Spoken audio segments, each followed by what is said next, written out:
The Thinite nobles still struggle to unite the lands of the Nile under one supreme ruler.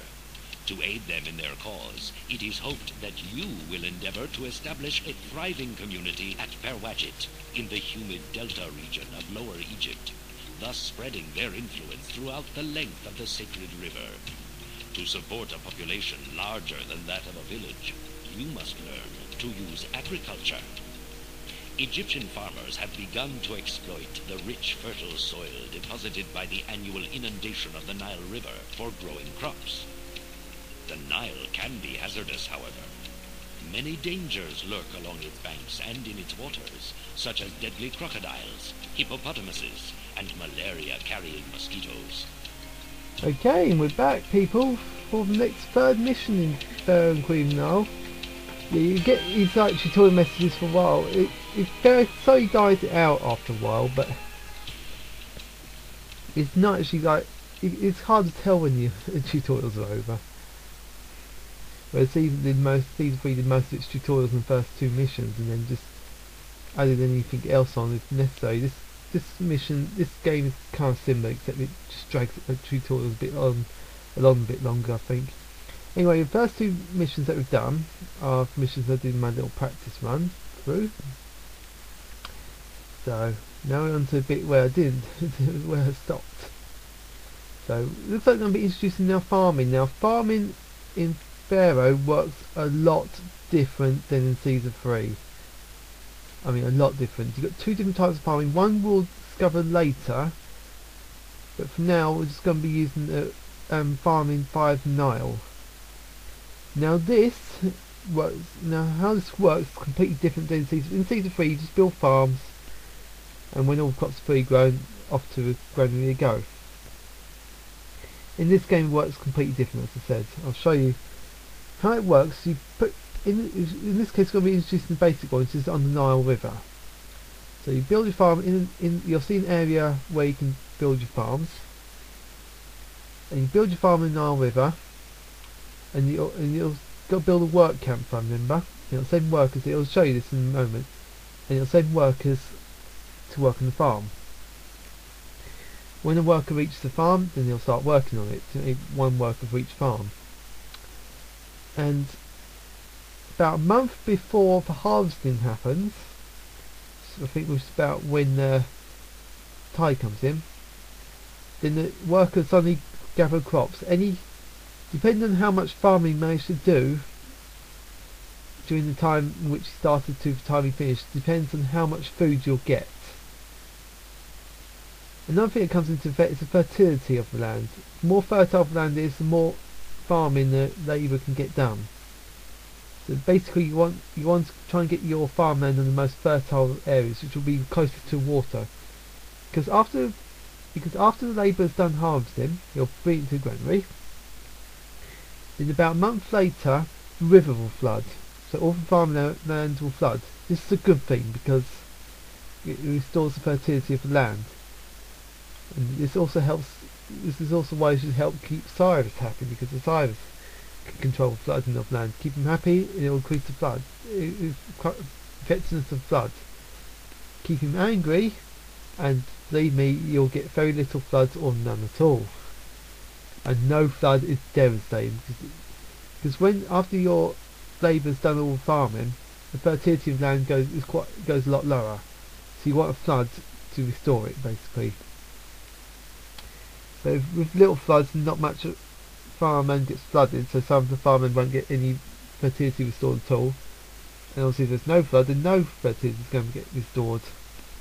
And then as soon as the flood recedes, then the worker will send more workers to field and start working the farms again. The farms and any paths that are in there, they'll get restored once flooding goes back. The game's quite nice about that.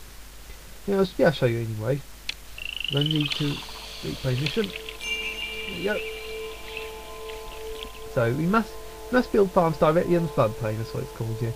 In order to gain the benefits of its increased fertility, unlike most working structures, farms on floodplain do not need direct access to employees. No difference about this game. Farming in this game doesn't need direct access to employees. As I said, you build work camps, and work camps send employees out. but do need steady workforce of peasant labourers supplied by work camps, exactly what I said, to tend their fields. Build work camps very close to floodplain farms, so peasants won't have to walk too far to reach them. Each year, Nile floods its banks, replenishing the depleted soil and the floodplain with rich fertile mud. Peasants harvest an annual crop just before the inundation and deliver it to your granaries. Because there is only one harvest per year, make sure your city has enough granaries to store a significant amount of food for your growing population. I think the most amount of food you can get from one harvest is 800. I think. So if you build if you've got a few farms and you build 2 granaries, that should be enough. But you only get something up to 800 limit if you get like really high fertility and your labourers basically working there all the whole time. So let's slow the speed down. So you got a farm. These are floodplains here.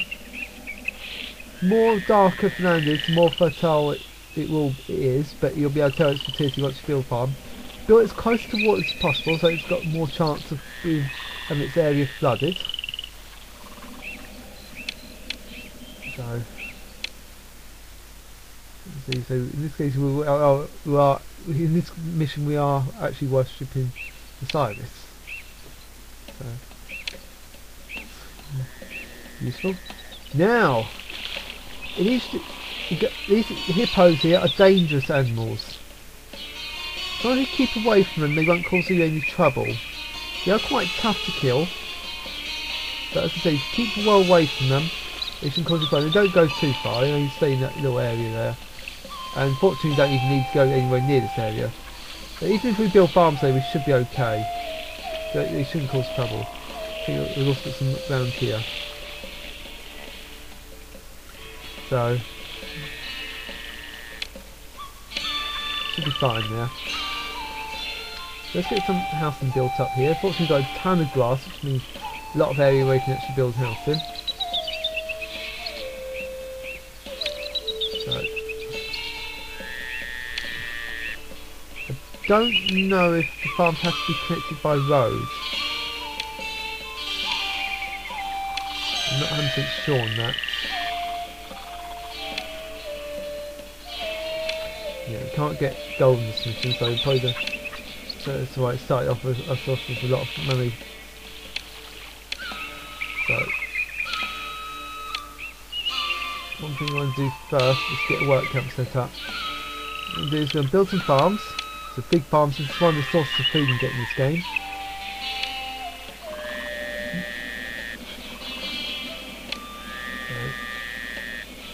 If it's got water around it, it means it's got access to a river. It means, I think, and it means it's more.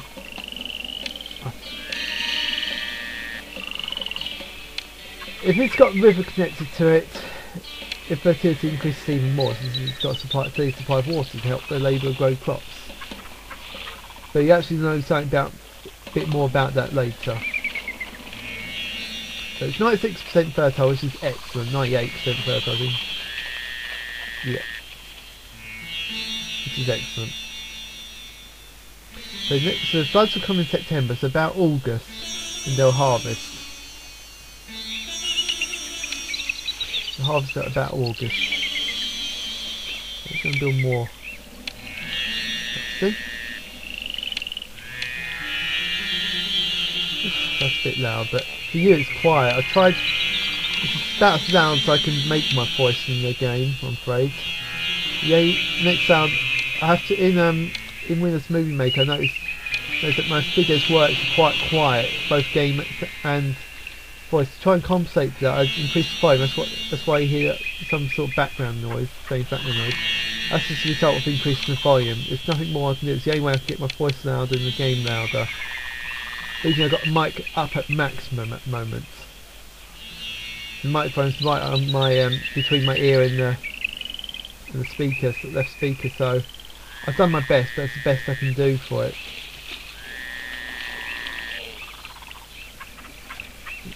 The only half solution I can think of is just to boost volume.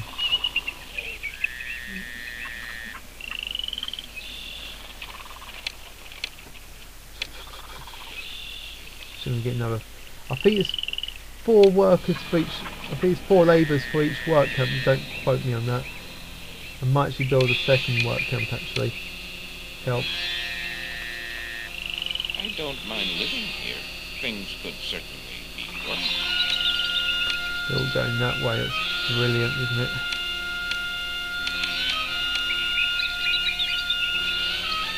So there you go. There you go. We've got work labourers going out now. I'm ready to work. Yeah, so they're going to go out. They're starting farming now.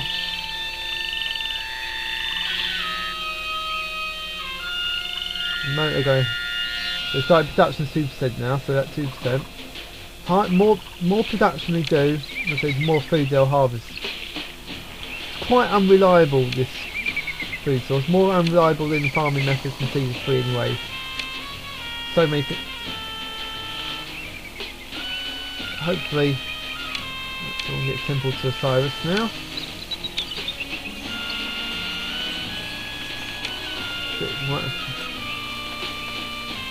And we've got a water supply, there you go.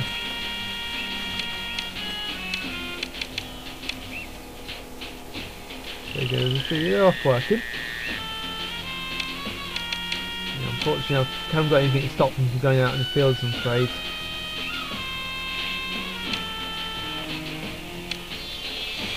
So I've got 2 granaries here just to make sure, it should be fine. Should be on the safe side anyway.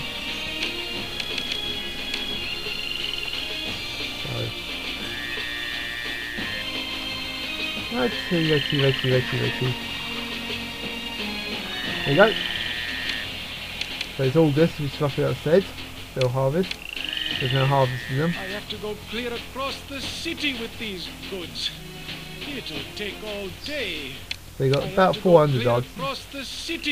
And then when the river, now if the river's going to flood in September, they'll take the food to January. So it's not bad for first harvest.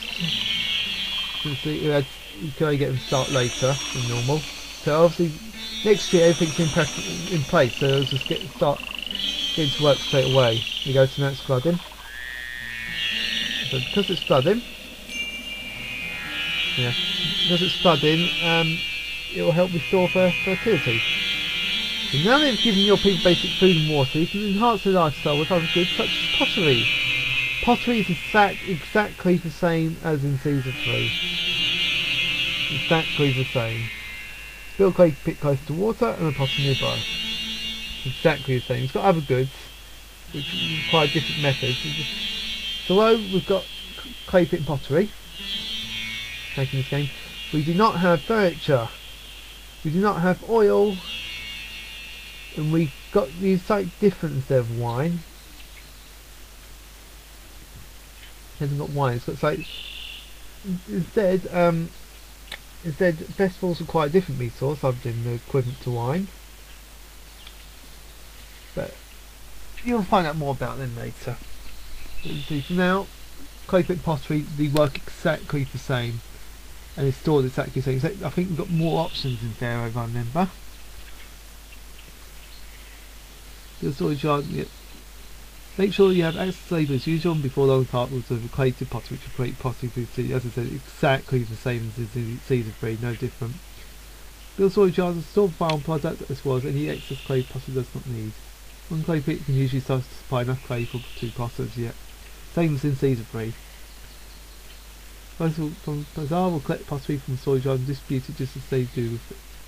Industries like pottery also supply the city's inhabitants with much needed jobs. You can call upon your overseer, other workers to assist in allocating your workforce. Excellent, so now you can actually tell how much unemployment I got.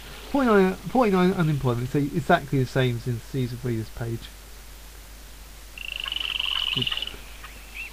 Yeah. And when the, that's it. Some of those floodplain. When it goes back, the farms and the paths and the farms are all automatically restored. So you do not need to worry about that. So there you go. Pigs are now being stored.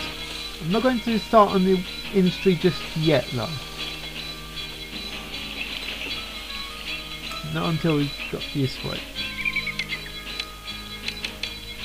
So it started doing it. Right.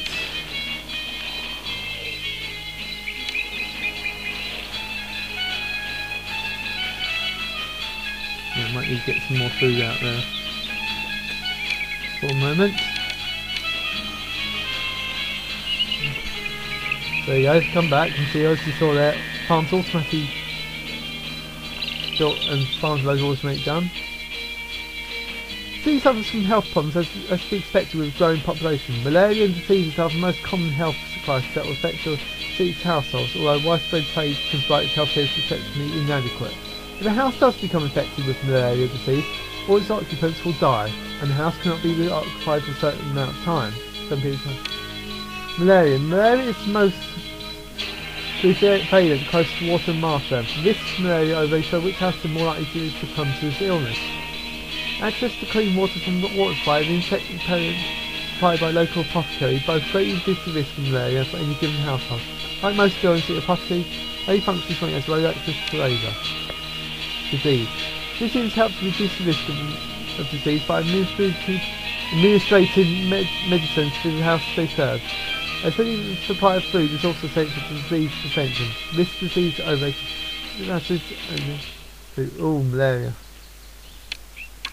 Yeah, so malaria is very similar to disease, and disease is actually the same as disease free. So now we get apothecary and physically. Now I normally just build both. I don't know if you need to build apothecary on every mission, I'll just build both anyway.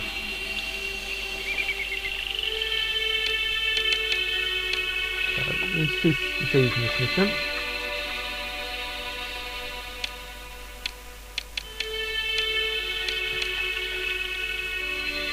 Right. Malaria. So we've got the speed is quite low though. Lower. I've had people come in for checkups just because they've nothing better to do.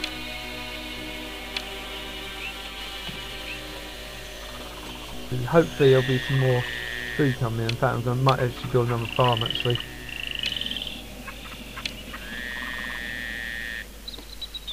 Might be a bit late to build that farm, but never mind. As I think each work counts. There's practically 4 farms. If I remember anyway, when I used to play this.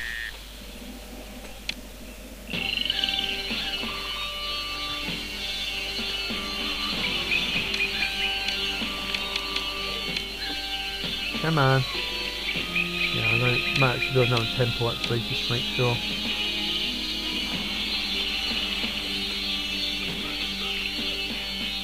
And then build some shrines over here.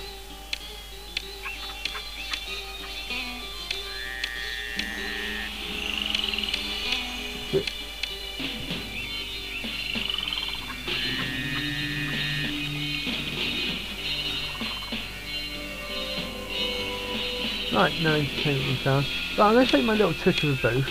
I could build it there, but I'm not going to. I'm going to show you my little trick. I'm going to build it in the corner, so that it's a corner. Like that. They'll treat it as a corner.